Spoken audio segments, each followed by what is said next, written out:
following program was provided by an independent producer solely responsible for its content. The opinions expressed do not necessarily represent the views of this station, its staff, board of directors, or underwriters. Hello, and today Access Nashua is going to have a program that's a little bit different. We've got a round table and 4 participants, 2 Republicans and 2 Democrats. I'm Carl Seidel. I host The People's View, and I am also running for the House of Representatives from Ward 1. On my right, I'm Kevin Avard, host of Speak Up and Gate City Chronicles. I'm also running for New Hampshire State Senate in District 12 against Peggy Gilmore, and I'm looking forward to this conversation. And to my right, thank you. I'm Dave Tencza, host of Us Democrats here on Access Nashua. I am gladly not running for anything this election, but I am chair of the National Democratic City Committee. Very happy to be here on stage with some heavyweights from the city of Nashua here. Political heavyweights, I'll say. oh, jeez. And you do the TV show? And Us Democrats, Us yes. Democrats, yes. And my name is Ken Gidge, and I do the Art of Politics, and I'm also running again, state representative from Ward 6. we're going to start off. We're each going to have a topic to sort of chair and have everybody participates in this discussion. I'll lead off with the topic of the budget. We have a budget that we're going to this, or we're in the second half of the budget, and we're going into the second half with a deficit. And then what's coming up for people that get elected is the budget for the next biennial. And that's going to be a little bit difficult. We've already had, the only thing that's been out so far is the first draft of a budget that the administration is responsible for, and that came out at an enormous number of $12.6 billion. I was wondering, where do we start looking at this whole problem of the deficit of the current budget and the upcoming budget? It's going to start in January. That's going to be a prime topic all the way through, probably till the end of June. It's going to be a fist fight. Charlie Allinghouse said that it's like the baseline budget where you're talking about. Yeah, basically, it's about almost $2 billion more. And I believe Maggie had said something about it's more of a wish list. And I don't know, is it a waste of time to go through this whole thing? I mean, are they real numbers? Do they make sense? And who's going to pay for it? How are we going to do it? Well, has anybody first seen of all, that draft? we have to balance it, so it's going to be balanced. Yeah, right. How it's balanced, and I hate to say that, not the trickery, but how we go about to balance it. You mentioned wish lists. There's a lot of wish lists. Sure. The things that are going to take place. It's going to be hard. There's no question. I've talked, with Bill O'Brien. He did the last budget, and he thinks that a great deal, and it's factual, a great deal of what he did then is being brought over now. Of course, there'll be more changes, some changes, because more money is coming in. Right, and the reason we were charged with that, reducing the budget when we were in office in 2010 to 12, was because there was, I believe it was an $800 million deficit, and they said, look, you guys gotta fix this, otherwise you're gonna tank. So when you're charged with this amount of money, you have to make certain cuts, and some came from here, some came from there. Only 5% came from the universities, and I believe all that was restored at some point. But we had to cut the budget, and we left a surplus. I think, right? Wasn't there about $72 million? No, actually, as I said, there's got to be a little trickery. There's always something. The big problem, how Bill O'Brien balanced the budget, was real simple. It's complicated, but there used to be a tax on, we'll call them hospital beds. And we used to tax them. They would send us the money. The federal government would give us more money. Right. We, in turn, would give the money back to the hospitals. How Bill O'Brien balanced the budget was he didn't give the money back to the hospitals. They, in turn, sued. All right, then they found it to be illegal for us to be doing that. Did the governor sign this bill? Did this budget, did it pass the governor with his signature on it? Well, we're talking about the budget. You're talking about the 2011 budget, and I think we're talking about the 2013 budget, which we're under. I'm dating myself. Okay, I'm back. I'm back there. Sorry about that. Okay. Yeah. Did the my governor, apologies. yes. Yeah. The governor did. But we might have to, because of O'Brien, pay back as much as $180 million. So when the Republican politicians say that they balance the budget, let's get really honest. Now, having said that, we're the Democrats, and now we got to do it. So, Yeah, the we- Democrats, we- well, and if I may, Yeah, go ahead. just jump in, I mean, the state budget and the coffers over the last 2 years haven't done awful. I mean, like one of the Governor Hassan's achievements that she's running on now is a bipartisan budget that was passed. I know you may disagree with that. Well, They did return a $20 million surplus back to the state. I know it wasn't the $26 million that 72 million.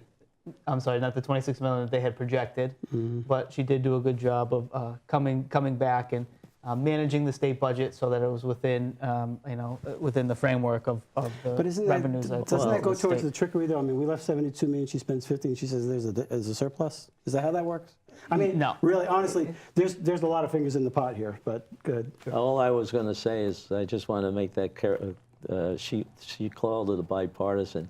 The only reason she signed is because she couldn't had no other alternative. If she didn't sign it, it would have gone back to the previous year's budget as a default. Well, And then that wouldn't have worked out at all. You know, I am getting a little tired of politics sometimes. And we're running for But how are we going to solve the problem? That's the big thing. How are we going to go? I mean, is the $12.6 billion number something that's just out there so we can say, oh, we cut $1 billion off and it's only 11.6 that we're going to come out with? Which is or an is it increase. something serious that we really, really have to worry about? Because I don't know how you're going to get to income of even $11.6 billion. It's always worried about it's how we put it together, because New Hampshire's a state that we have to balance That's the right. budget. How we go about it, again, is, I hate to use the word trickery, playing the game, but it will get done. But both Republicans and Democrats have got to get on board if they like it or not. That's and true. I mean Republicans and Democrats. Yeah, no, I agree. It's the only way you're going to solve it. But I don't even know what is in this initial draft.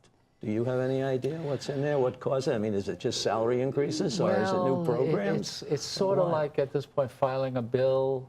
It's sort of like, you put in a sentence, but by the time the bill comes up, it's all done. I mean, you have to have something out there. I know the budget system is complicated, and it's a stack of paper like can't- that. I know. But the $2 billion is a lot of money.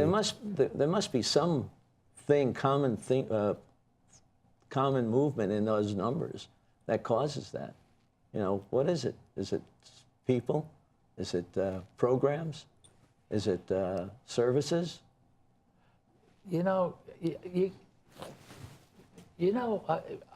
I try to say to people, look, we just went through and are going through one of the worst recessions the state has ever had.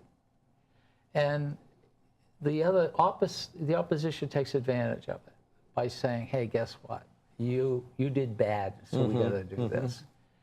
And we come back as the other opposition and say, yeah, but things are getting better.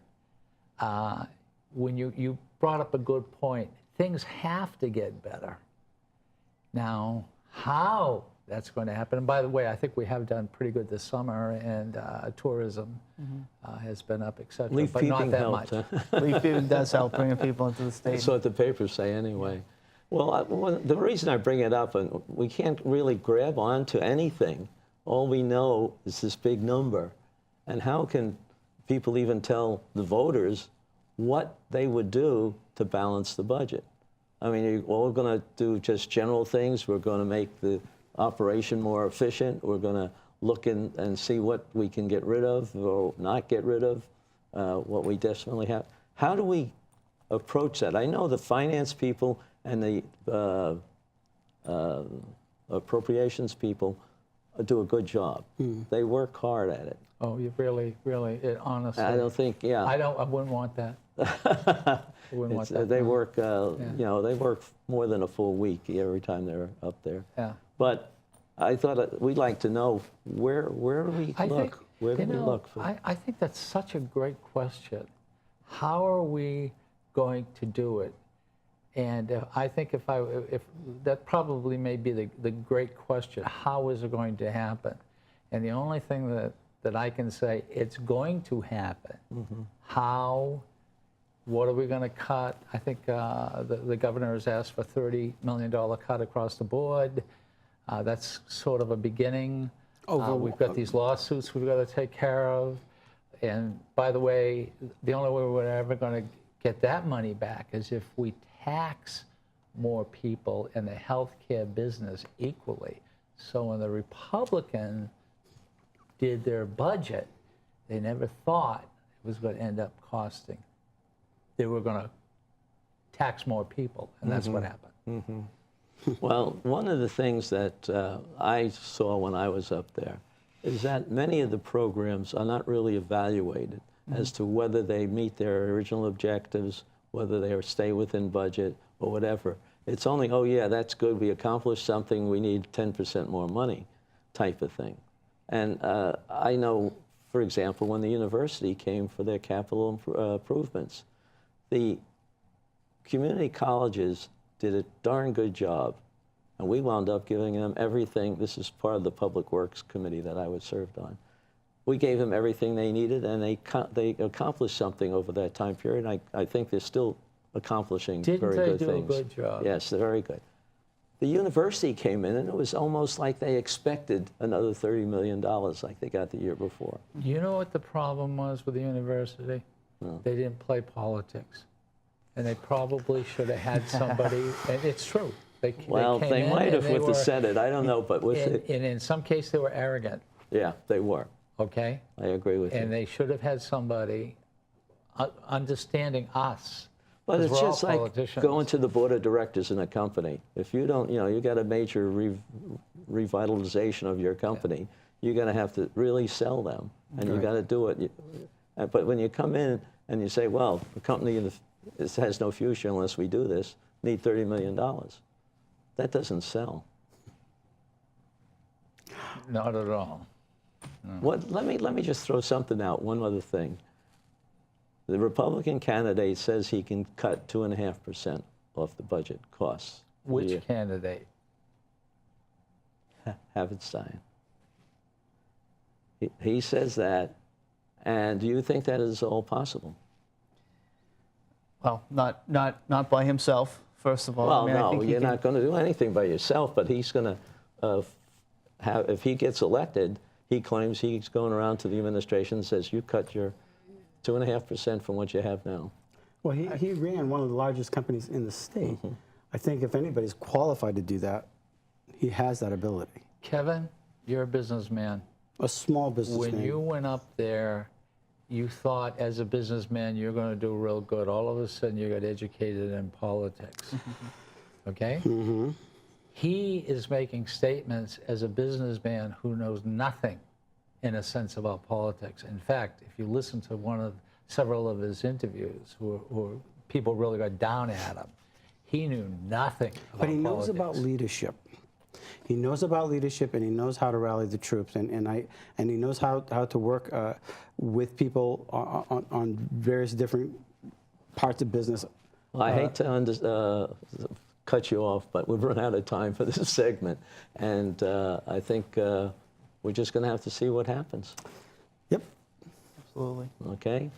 Okay. So thank you Sorry all. for over-talking you. Sorry. And the next segment will be coming up shortly. Well, welcome to Speak Up. I'm Kevin Avard, your host, and today we have some very esteemed guests on our show. To my left, of course, is Carl Seidel, running for state representative here in Ward 1, Nashua. And to my right, you want to introduce David? yourself? Absolutely, yeah, sure. Dave Tencza from Nashua Democratic City Committee, also host of Us Democrats here on Access Nashua. And nobody, and it goes without saying, of course, to your right is the esteemed Art of Politics. He's been here forever. From the beginning. And a troublemaker. Ken Gidge, and welcome to the show. I appreciate you all for being on the show.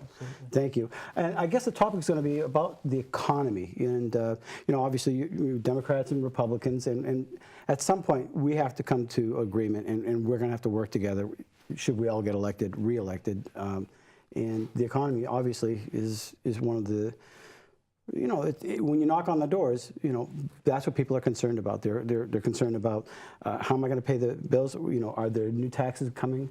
Are, you know, my medical bills, the cost of bread, the cost of gas. It just goes on and on and on. So it's on people's minds. And I don't know. Well, we're trying to come out of one of the worst recessions that we've had in a long time, and it's very, very slow. But do you And think we've come out remain- of it? No. I think that we still, our economic growth is not there. It's pathetic. We're last in the New England states. So how do we get No, that that's up? That's not fair. Well, that's what I see in the not fair. newspaper Yeah, that's anyway. not- I don't that's know I how just they came from statistics- Massachusetts, and I'm looking at all kinds of development. I just drove, it was going down 95, store after building after building. Everywhere I look, there's development. As soon as I cross the border, No development. I see bridges, maybe, you know, a little bit of road work, but I'm not seeing a lot of businesses coming up here. What are your thoughts? You know, first of all, I think it's funny that you're suggesting we should be more like Massachusetts up here in New Hampshire. I don't think that's Their business tax is about 0.5% lower than ours. Yeah, well, they're and obviously the overall business, their tax structure is different than ours here in New Hampshire. I'm happy I'm in New Hampshire. I am too. Me as well. You know, I think families, middle-class families, are concerned about, you know, the recession. And I think middle-class families have not felt the same boom that Wall Street has after Right. After everything's come back. And so I think the question is how we help working people out. And how get do ahead. we? What's the answer? Well, if you ask, you know, as someone like me, you know, I think we Democrats look towards ideas and issues like raising the minimum wage, not all at once, but help working people so that they have more disposable income or have more income. You know, I'm glad you brought that up, the minimum wage. Now, I got a 14-year-old. We want him to start working at Market Basket. And, you know, being a small business owner, and I've stayed small most of my existence as a business owner, the first year or two that I was in business, I probably had about 20 employees or so. It hit me. Workers' comp, liability, Social Security, equipment, and on and on and on and on. And I had to pay some people lower and some people higher. But if I gave some people out of the halfway houses from the prisons, they needed a job. But I couldn't start them off at a highway. I gave them an opportunity to work. And your point is? My point is that I couldn't have afforded to hire them at a higher rate. No, a higher rate of what? Per hour. Because what happens No, is... are you talking minimum wage? Correct. Yeah. How much was it then? This is 27 years ago. I'm not really sure. What is it now? The same as it was 27 years probably not a ago? lot different. The point is that as you increase it, you also increase your workers' comp rate. You also increase your liability rate. You also increase the amount of money that you have to contribute Why to. are you saying that? Why? Because that's the reality. You're talking hourly wage. That's correct. Why would you increase everything else because you're increasing the hourly wage? Because your liabilities go up. You have to. No, I think a lot of it is based on this total salary. It's based on your total salary and, of course, your income or your gross sales. It's But this is only, I hate to interrupt you, but this is only a minor part of the whole thing in bringing up your economy. You do have some people that would like to have another wage, you know, Right. but you're not going to double it. You're not going to, what are you going to increase it $1 an hour? I think you want to get more jobs available so that you have a way for them to go from the minimum wage to something else. Sure. That seems a more logical The approach to mine. minimum wage is an absolute, but let's talk about something that would bring a lot of jobs into the state. A lot of people don't like it. I happen to be one. Gaming.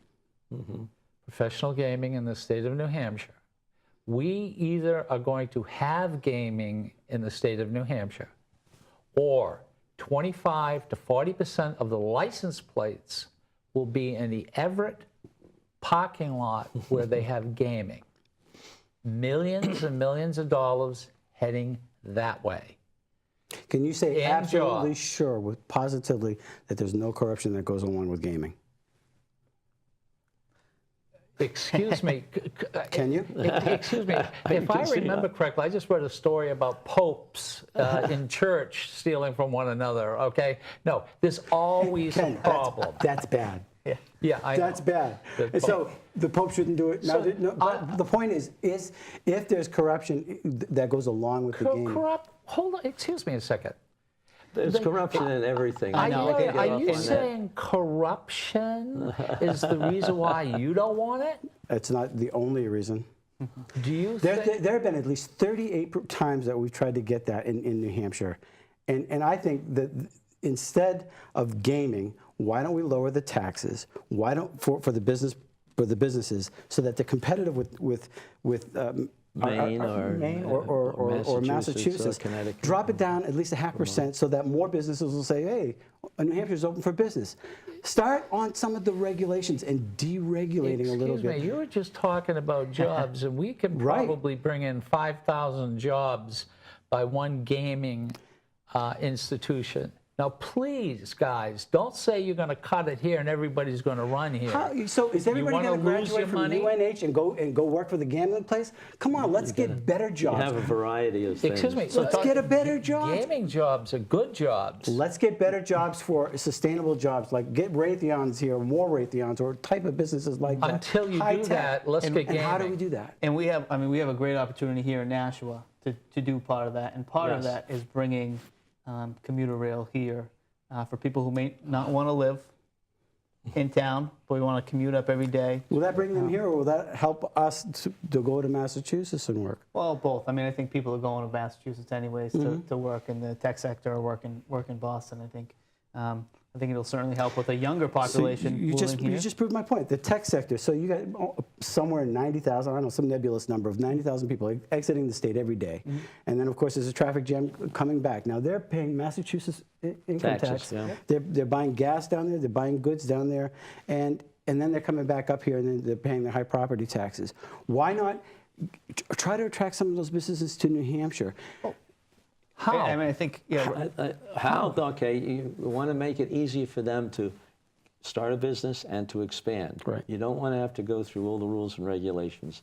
I served on I chaired a subcommittee on rules and regulations, trying to get people up here, talking to all these small businesses who run a rampant of having to go here, there, and everywhere to be able to start their business and to get their operation moving. We tried to set up, and I think it was still running over the last 2 years, we're trying to organize the one-stop shop for anybody who wants to start a business. All they had to do is go here. They do it in Canada already. They do it in other states. I don't know where it stands right now, but it hasn't been implemented. That's the first thing that I would do. Well, and that would get, whether it's gaming well, you or, know, it's interesting. technology It's or what. interesting. It's never one thing at a time. It's like a dozen things going on at the same time. somebody But has let's to get back coordinate just it. for a second. Getting rail back up here in New Hampshire How do we pay for it, to Ken? go, wait a second, to go from Nashua to Manchester. By the way, there's a pretty good airport up in Manchester, which would certainly bring business, and keep the railroad going north. How are we going to pay for it? Yeah. Well, let me see. Do we pay for roads now? How do we do that? Are we taxed for that? How do we do that? Excuse me. How do you pay for the roads? pay for? Well, wait a minute. Let's no. How do you pay for it, Ken? Let's stay with railroads. That's what I'm talking about. If you filled up every car, would that be worth it, and could it pay for itself? That's a question. The answer is absolutely not. At best, you'll probably pay for it with the tickets about 50 to 80%. So the state's going to have to But subsidize. you're not sure about that. And I think that both of you are right to a certain extent. But my main question really applies, and I think you get more support if you do it stepwise. I agree with that. I'm not against the rails. Move it up to the Pheasant Lane Mall, see how many riders you get there, Right. then move it to downtown Nashua, the airport. Do it in segments that you can get the money for. Exactly. But if you go all the way to Concord, you're talking about multi-million dollars. No, excuse me. I agree with you, but the segment, in my opinion, it has to go through Nashua, and it's got to go to Manchester because there is an airport. Right, and that's I don't have a problem with that. That's step two, The question though. is, how are we going to pay for it? With what means? but- Is it going to be a tax? If it's going to be a tax, what tax? No, Kevin, it's a good point. It's a Right. good question. How much money do we make on people coming up here to the state of New Hampshire? That's how you pay for your roads, don't they? If they come to the state of New Hampshire, let's use roads. Would you say a they gas stop at the tax? gas stations? That's the rail. You can't use a gas tax to pay for rail. That's against the law. No, I'm sorry. I should have kept with rail. The people you bring up here, are they going to spend money up here? We have only a couple minutes to finish up. Yeah. The point is there isn't a way to specifically pay for it to go in doing it in one shot. I agree. I even think the mayor thought, or I think she said at one point, we should do it in steps. I don't have a problem with that. And I think what's wrong with bringing it up to the Pheasant Lane Mall and then seeing how it works? And Besides, then, most of the money would be paid from Massachusetts. They have to do it in Massachusetts. let's have a success story there and then move on. And another way, we can probably lower our business profits tax. And we've got... Absolutely. Okay, so we're in agreement. Business profits tax, it has to be. Absolutely. We've got to compete with our southern neighbors, and I think that's something that we have to do. And I appreciate you coming on my show, and I have about 43 seconds. And maybe we'll find a way to get the gambling in too. You want to have a bet on that? Gambling on trains. How's that? There you go. I'll buy the car. That's a neat idea, right? Maybe that's the compare right that We're way. business people. We'll do this. Well, that's it for now, and thank you for watching Speak Up, and I appreciate you tuning in. Until next week. Hello, everybody. Welcome back. We are now on Us Democrats here on Access Nashua. I'm Dave Tencza, chair of the Nashua Democratic City Committee. With me, we have Carl Seidel, candidate from Ward 1, Republican candidate from Ward 1, we should say, and my usual co-host here, Ken Gidge, candidate in Ward 6, Democratic candidate. That's right. And Carl, we have to tell you that we end every show on Us Democrats by inviting Republicans to come on the show. Okay. And so far, you are the first one, so we appreciate you have that distinction of being the first Republican on our show, I believe. I don't think we've had any others. No. I've been on Ken's show, though. Oh, yeah, that's right. That's right. Been on Ken's show. That's right. I just happened to be here when his regular guest didn't show up. Oh, lucky you. Well, we appreciate you being here. And this segment of the show, of the roundtable that we're doing this week, we're going to be talking about education, which we've kind of identified as one of being one of the big things that people are talking about in this election.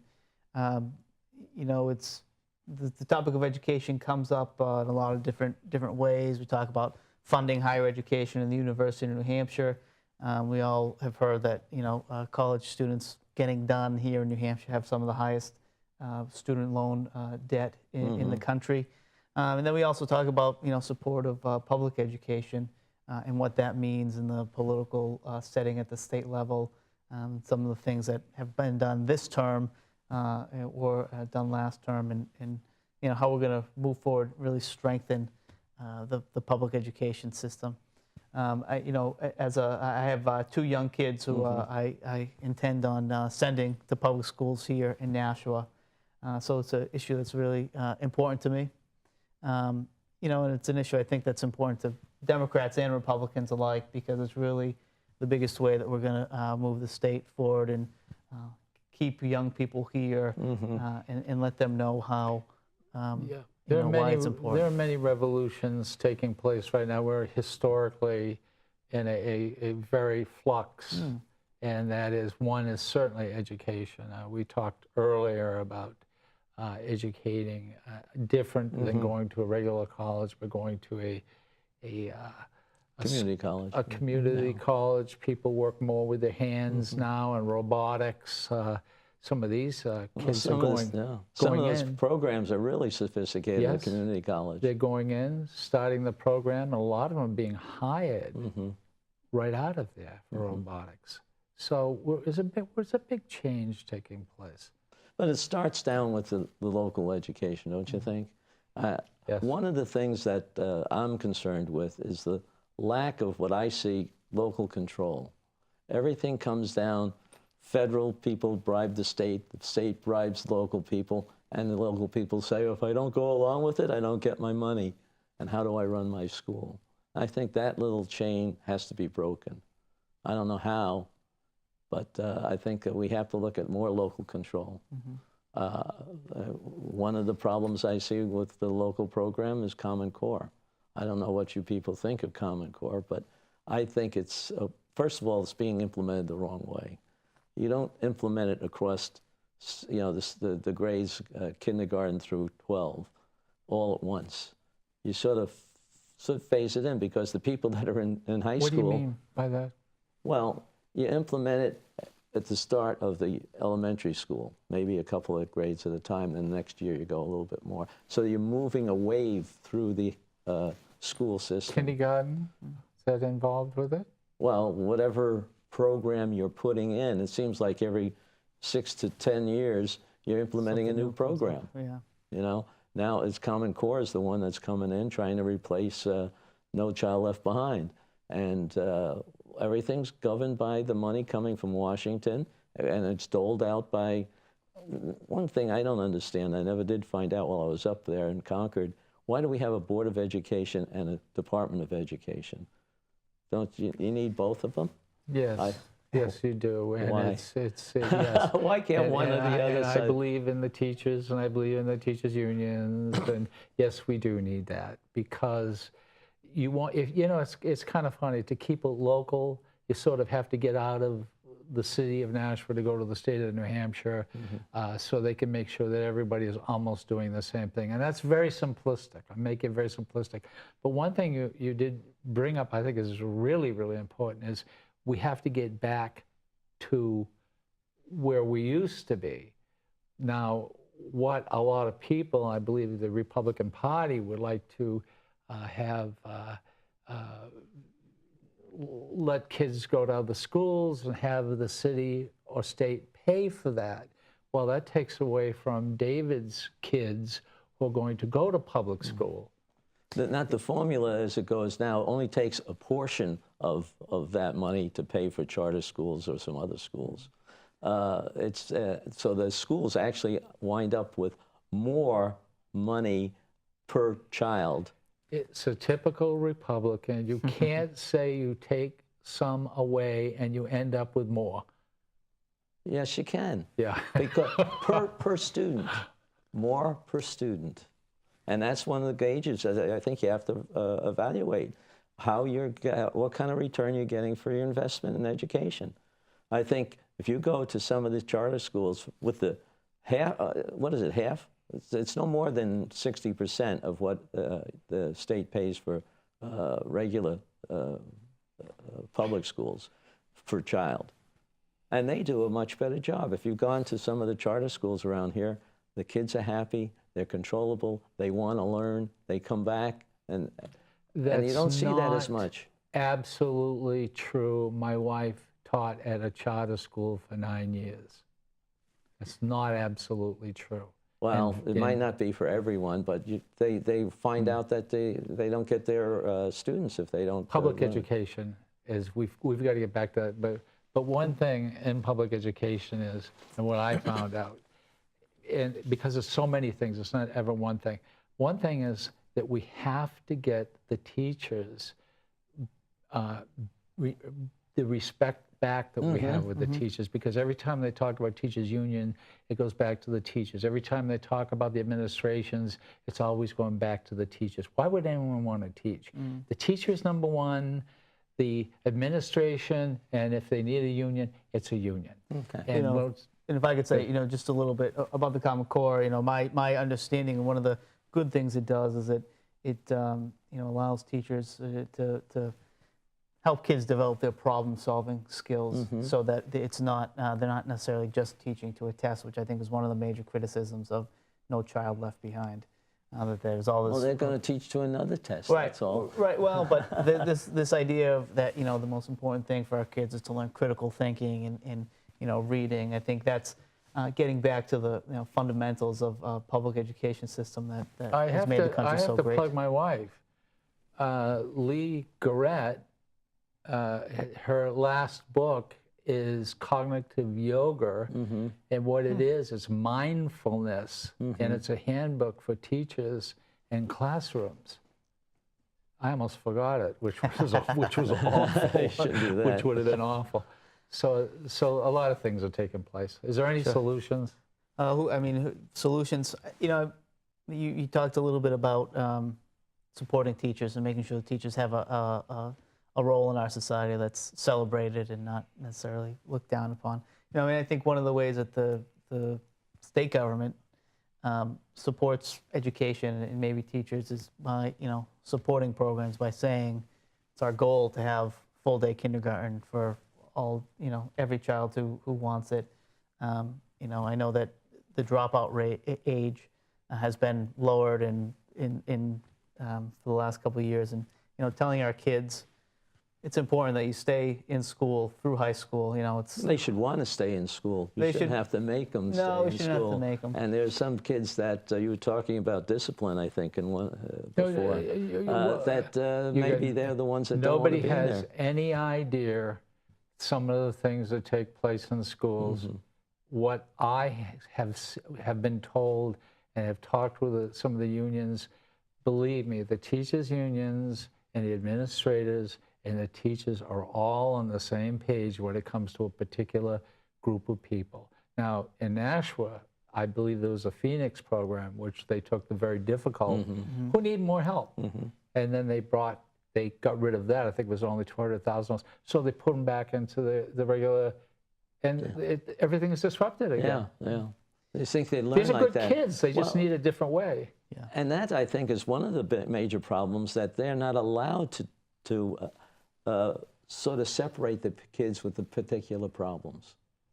Why? That's right. Why not? I think that's the way you go about solving a problem in your own life. If you have a complex problem, you break it up and you treat this one this way and that one that way. Any of the major cities like Nashua, Manchester, they have lots of people with different language skills, different economic status. Yes. All of them have to be considered to make a better learning environment for these kids. I agree that they have to look at it differently. Let the teachers teach. They learn more when the teacher understands what they're working with. It's kind of funny.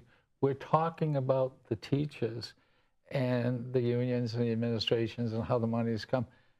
No one has really sort of talked to the teachers. We're not talking about, two teachers, or we're talking about them. Well, let's go back to Common Core for a second. What happened here in Nashua? One middle school, the teachers, the union, and the principal said, whoa, let's slow down a little bit. Let's implement this a little bit differently. Let's learn a little bit more before we push this on the kids. But didn't get anywhere. We're going with full steam ahead with the Common Core. I was concerned in the beginning. A year ago, they had a seminar on Common Core up at St. Anselm's. And there were two people that were on the original committee that never signed off on it because they think it went askew. They didn't vet it properly. They didn't go to the colleges to see whether the end product was going to be acceptable to the colleges. That's how you get something that you know is going to work. You're talking about them being ready for after high school, either community colleges or the four-year college. 2 years ago, they reported out of Nashua Community College that how many of 1,000 of our high school kids were in remedial classes? Graduated from here. Do you know that my uncle for 50, 60 years owned Nashua Industrial Machine? Yeah. And he said he had jobs, and this was like 6 years ago, that he was paying $20 an hour, but he couldn't get people to come in and get their hands dirty. Isn't that amazing? Yeah. Well, if they have nothing else to do, then they don't have to worry about minimum wage. They could go. Yeah, well, right. You have to be working. But you also have to be skilled. Right. Yeah, and I mean, I think that's part of the community That's college. right. Part of the community college Absolutely, system absolutely. is to help that the person who maybe doesn't want to go off and get a 4-year degree or not going to do something with that, but get the technical skills that they need to have a good paying job and live a good life in the area. And just one quick thing. I come from a family of inventors. Lester Gidge was an inventor, and I have also products. It's interesting when you put people in that Environment. robotics, etc. The stuff they come up with, that particular creative mind is now starting to come back. And, that's how we get out of a lot of trouble. Absolutely. I agree. Well, we are running out of time. Okay. Mr. Well, Seidel, thank you very much for being here. Ken, thanks as always. This has been Us Democrats, or the Us Democrats segment here on Access Nashua. Thanks. well, you just listened to 2 Republicans and 2 Democrats talk about the election, the issues that really are affecting our living in New Hampshire. We talked about the economy, the budget, the state budget, education, health care, and just the running of the election. I hope that was informative to you. We will be trying to do that again after the election, but don't forget, go to the polls on November 4th. Get your neighbor to go to the polls. We have to live with what you vote in, so make sure you vote the right way. The preceding program was provided by an independent producer solely responsible for its content. The opinions expressed do not necessarily represent the views of this station, its staff, board of directors, or underwriters.